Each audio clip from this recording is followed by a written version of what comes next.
हमारा प्रश्न है, उद्योगों की अवस्थिति को प्रभावित करने वाले कारक या उद्योगों के स्थायित्व को प्रभावित करने वाले कारकों को समझाइए। तो उद्योग किन किन कारकों पर निर्भर करता है? तो फर्स्ट कारक है कच्चा माल। तो आपको उद्योगों के लिए सबसे महत्वपूर्ण होता है कि कच्चा माल की उपलब्धता आवश्यक हो, और जहाँ जिस प्रकार का कच्चा माल उपलब्ध होगा वहाँ उस तरह के उद्योग स्थापित हो गए। जैसे उत्तर प्रदेश में गन्ना अधिक मात्रा में पाया जाता है तो वहाँ शक्कर उद्योग अधिक मात्रा में स्थापित हो गए, और जो पन्ना जिला है वहाँ हीरा पाया जाता है तो वहाँ हीरा उत्खनन से संबंधित उद्योग स्थापित हो गए। और एमपी में खेर वृक्ष अधिक मात्रा में पाया जाता है तो वहाँ कत्था उद्योग अधिक मात्रा में स्थापित होगा। जहाँ जिस प्रकार का कच्चा माल उपलब्ध होगा वहाँ उस तरह के उद्योग स्थापित हो गए। जैसे एमपी में सोया बीज अधिक मात्रा में पाई जाती है तो वहाँ तेल उद्योग अधिक मात्रा में स्थापित हो गए। जिस क्षेत्र में जिस प्रकार का कच्चा माल पाया जाता है वहाँ उस तरह के उद्योग स्थापित हो गए। उसका कारण है कि एक तो यातायात खर्च बचेगा और वो आसानी से ख़राब भी नहीं होगा, कच्चा माल आसानी से मिल जाएगा उस स्थान पर। तो हमारा फर्स्ट कारक था कच्चा माल।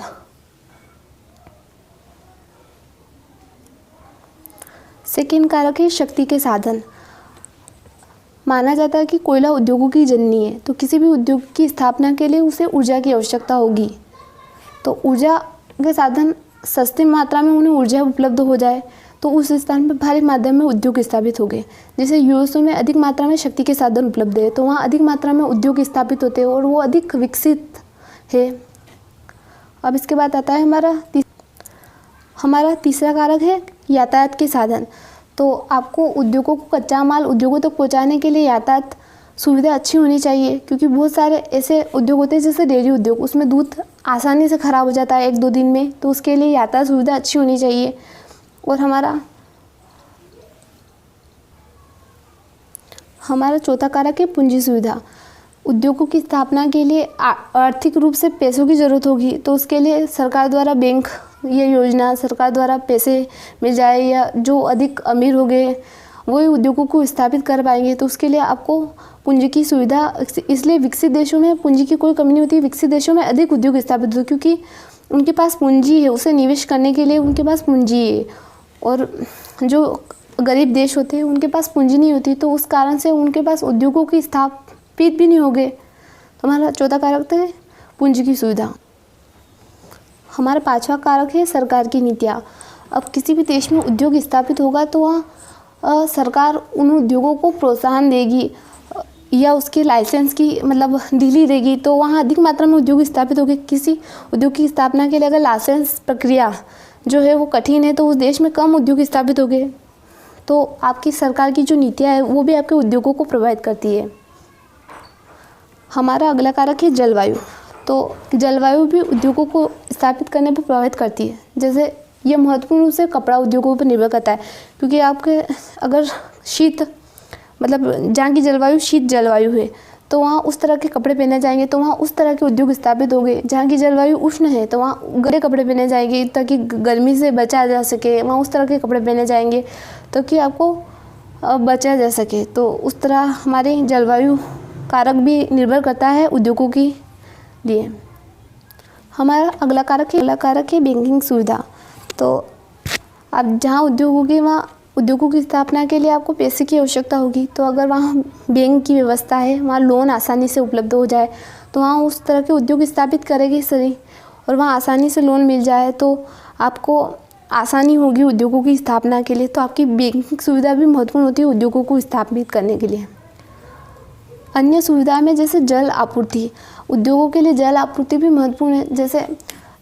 जैसे चमड़ा उद्योग है और पेंट उद्योग है, जहाँ कपड़ों पे पेंट किया जाता है, उस प्रकार के उद्योगों के लिए अधिक मात्रा में जल की आवश्यकता होगी तो वो नदियों के किनारे स्थापित किए जाएंगे, क्योंकि उन्हें पानी अधिक मात्रा में आवश्यकता होती है चमड़ा उद्योग में। तो उस तरह के कारण हो गए। और इसके साथ ही औद्योगिक गतिहीनता, ऐतिहासिक कारण भी महत्वपूर्ण कारक हैं जो उद्योगों की प्रभावित करते हैं, उद्योगों की स्थायित्व को प्रभावित करते हैं।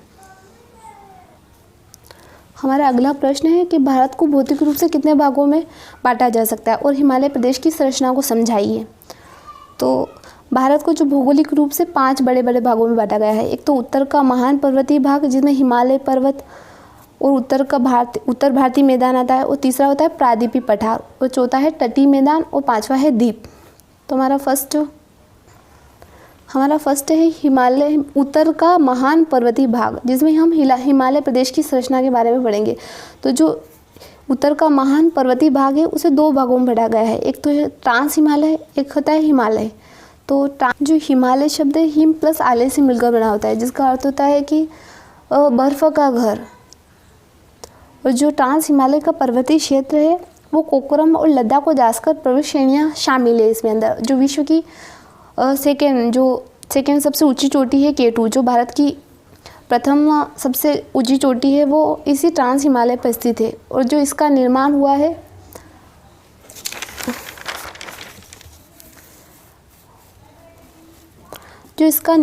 है प्लेट विवर्तनिक सिद्धांत के अनुसार भारतीय प्लेट और यूरोपीय प्लेट आपस में टकराने के कारण इसका निर्माण हुआ है। और माना जाता है कि हिमालय युवावस्था में, मतलब इसका निर्माण अभी भी जारी है। इसी कारण माउंट एवरेस्ट की ऊंचाई हमेशा बढ़ती जाती है, हमेशा ऊंचाई बढ़ रही है माउंट एवरेस्ट की। और हिमालय का निर्माण अभी भी जारी है और अभी भी हिमालय बढ़ रहा है, हमेशा हिमालय की ऊंचाई बढ़ती रहती है।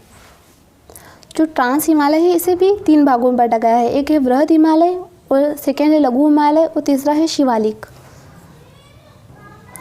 जो वृहद हिमालय उसे हिमाद्री के नाम से जाना जाता है और जिसकी ऊंचाई है हिमालय उसे हिमाद्री के नाम से जाना जाता है और जिसकी औसतम ऊंचाई है 6000 मीटर है। और इसमें विश्व की सर्वोच्च चोटी जो माउंट एवरेस्ट है वो भी इसी पर स्थित है, जो वृहद हिमालय। और कंचनजंगा जो भारत की सबसे ऊंची चोटी है वो भी वृहद हिमालय पर स्थित है। जो हमारा सेकंड है वो लघु हिमालय है, जो कि वृहद हिमालय और शिवालिक के बीच स्थित है और इसकी औसतन ऊंचाई 4000 से 4500 मीटर तक है। जो इसमें प्रमुख पर्यटन स्थल है वो डलहौजी, शिमला, धर्मस्थल, मसूरी जो कि प्रमुख पर्यटन स्थल है।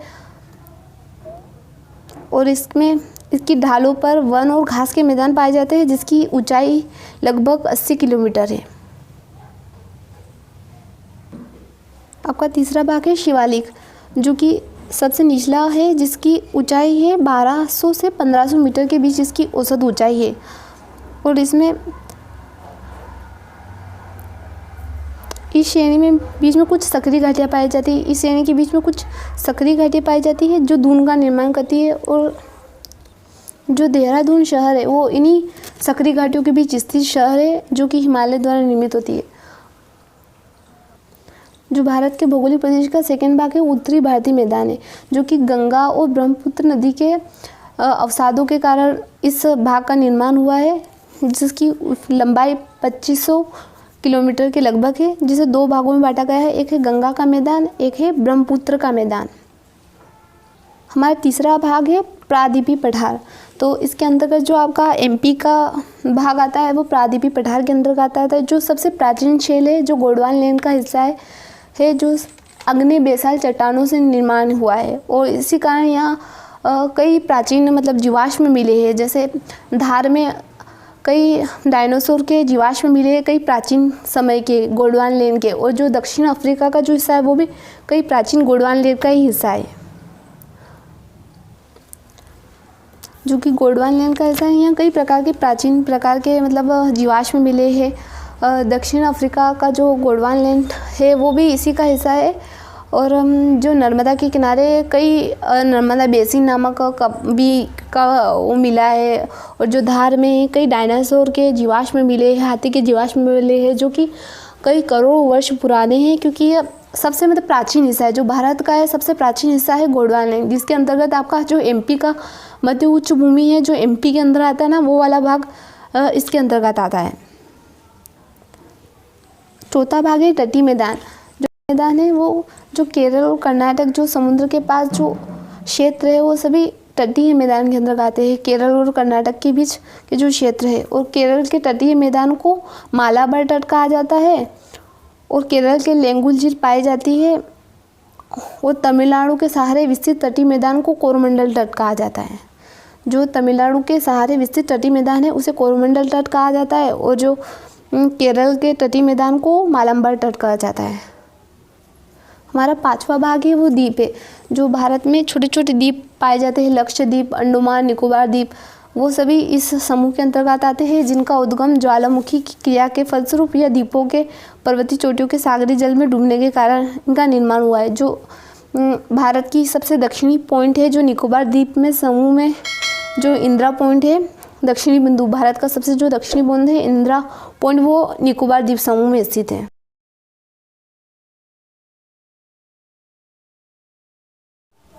हमारा प्रश्न है पर्यावरण संरक्षण की अवधारणा को, परिभाषा को समझाइए।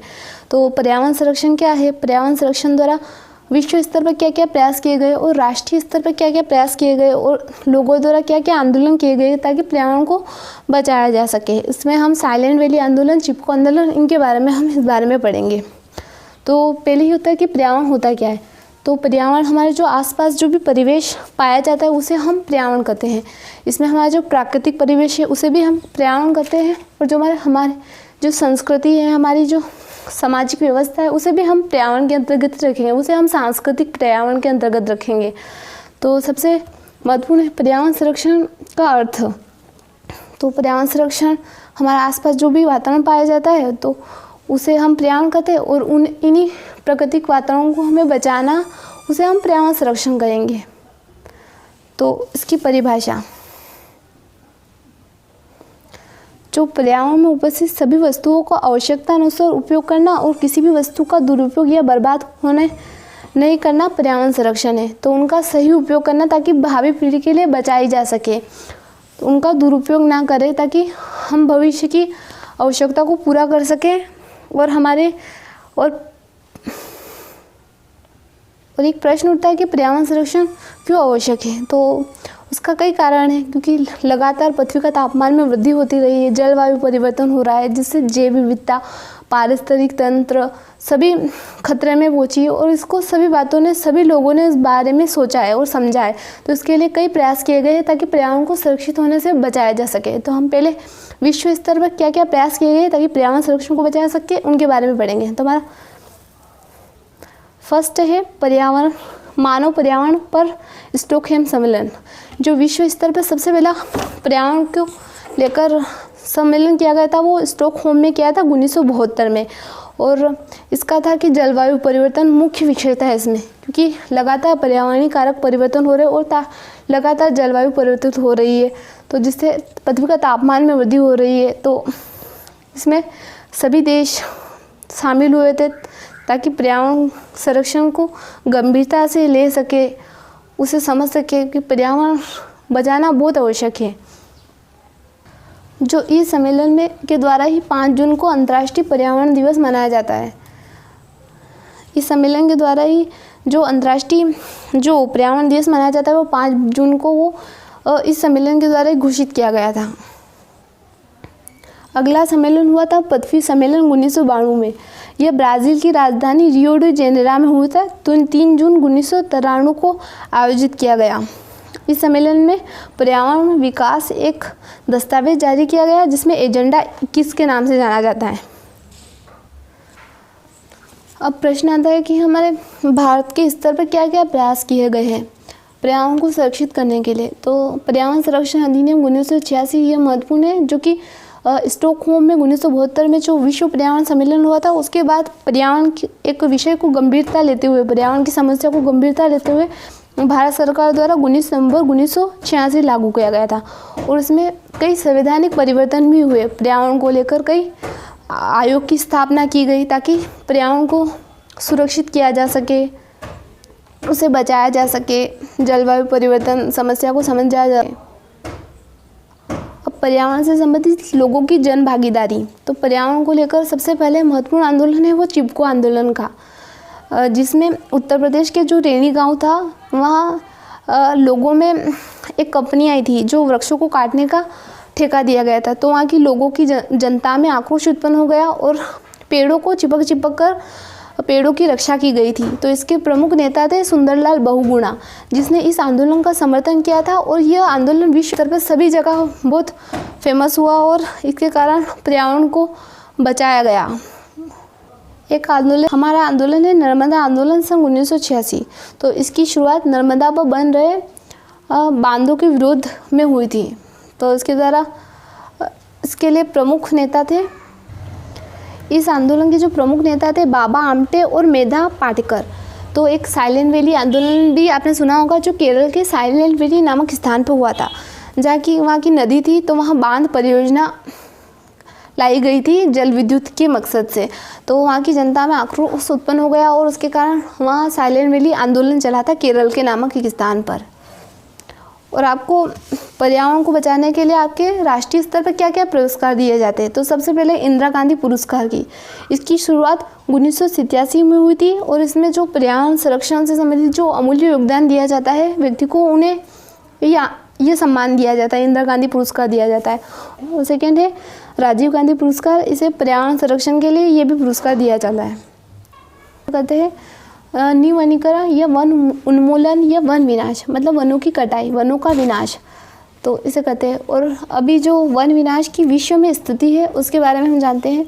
वर्ल्ड रिसोर्स इंस्टीट्यूट WRI के अनुसार 1950 से 1983 के मध्य अमेरिका में 38% तथा अफ्रीका में 24% वन समाप्त हो गए। नाइजीरिया में 5%, पैराग्वे में 4.27%, नेपाल के 4%, श्रीलंका में 3.5%, जैमका के 3% और एल साल्वाडोर में 2.8% वन कट गए हैं, जो कि एक गंभीर समस्या है। इतने प्रतिशत वन समाप्त हो गए हैं। और अफ्रीका के जो देश है सिएरा लियोना में कभी कुल क्षेत्रफल का 70% पर वन पाए जाते, जो कि अब घटकर सिर्फ मात्र 3% रह गए। और विश्व स्तर पर भी वनों की कटाई लगातार की जा रही है, जिसके कारण कई समस्या उत्पन्न हो रही है, पर्यावरण से संबंधित कई समस्या उत्पन्न हो रही है।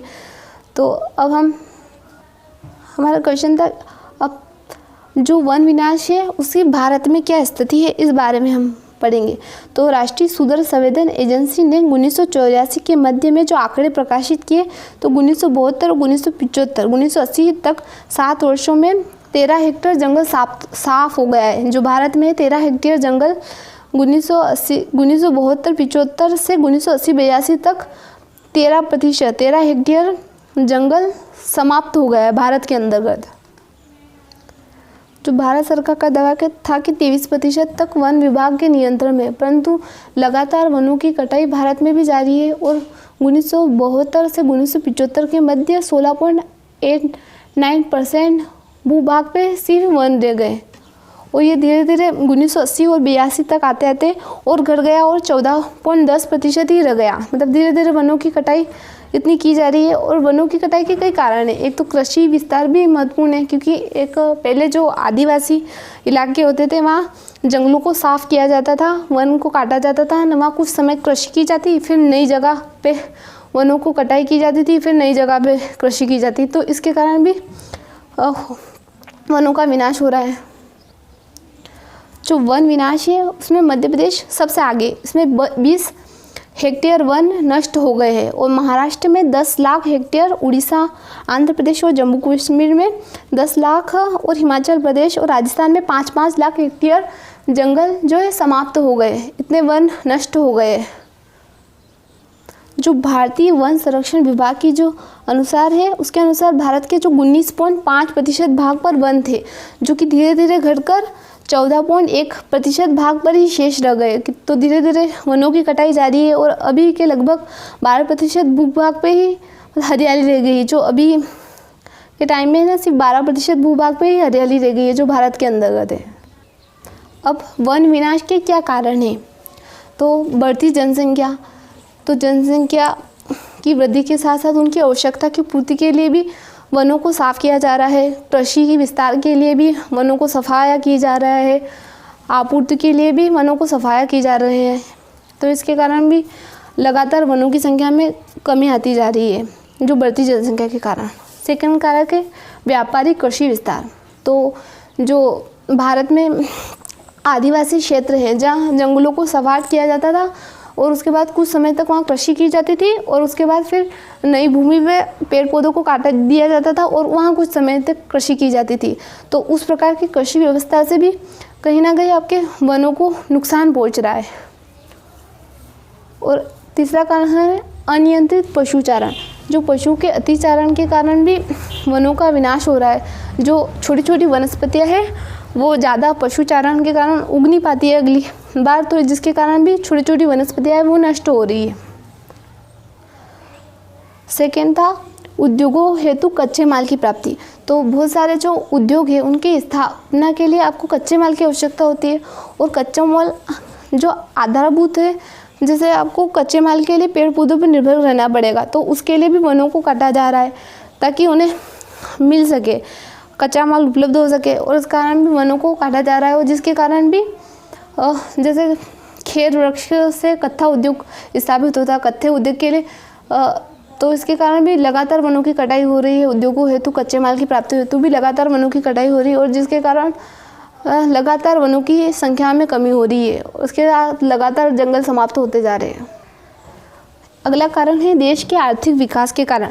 जैसे देश में कहीं सड़क निर्माण हो या रेल निर्माण हो, तो उस स्थान पर जहाँ वृक्ष आएंगे तो उनको काटा जाएगा, तो उसके कारण भी वन समाप्त हो रहे हैं। और एक मेन कारण है वनों में आग लगना। तो ये कारण बहुत महत्वपूर्ण है, क्योंकि लगातार मतलब कई बार सुनने में आता है कि जंगल पूरे समाप्त हो जाते हैं, वनों में आग लग जाती है। इसके कई कारण हो सकते हैं कि लोगों द्वारा, जो आदिवासी क्षेत्र है वहाँ लोग धूमपान करें या वहाँ खाना बनाए तो किसी कारण आग पकड़ ले, और आग का वो मेन कारण होता है कि ऑक्सीजन की उपस्थिति। जहाँ ऑक्सीजन की अधिक मात्रा में उपस्थित होगी वहाँ अधिक मात्रा में आग फैलेगी। तो जो वन है वहाँ तो अधिक मात्रा में आग फैलेगी सही, क्योंकि वहाँ ऑक्सीजन अधिक मात्रा में उपलब्ध हो जाएगा, और इस कारण वन समाप्त हो रहे। और कुछ समय पहले आपने 1-2 वर्ष पहले ही सुना था कि भयंकर आग लगी थी किस स्थान पर, आप कमेंट सेक्शन में बताना। वहाँ कई लाखों जानवर मारे गए, और कई 1 हेक्टेयर वन समाप्त हो गए, जंगल में आग लग गई थी। सेकेंड था जलाशय तथा बांधों के निर्माण के समय भी जो वनों की कटाई की जाती है, जिसके कारण भी, और या जो जलाशय या बांध के निर्माण होते हैं तो उसके कारण भी जो वन प्रदेश है वो डूब जाते हैं, उसी कारण भी वनों की समाप्त हो रहे हैं। अब आप वन विनाश कैसे बचा सकते हैं, इसके लिए आप क्या क्या कर सकते हैं? वन विनाश निवनीकरण के लिए उपाय। तो वन विनाश को आप कैसे बचा सकते हैं और उसके लिए क्या क्या कर सकते हैं, जो कि प्रयास किया जा सकता है ताकि वनों को बचाया जा सके। तो इसके लिए आप पेड़ों की कटाई पर कानूनी तरह से कार्यवाही तुरंत की जानी चाहिए।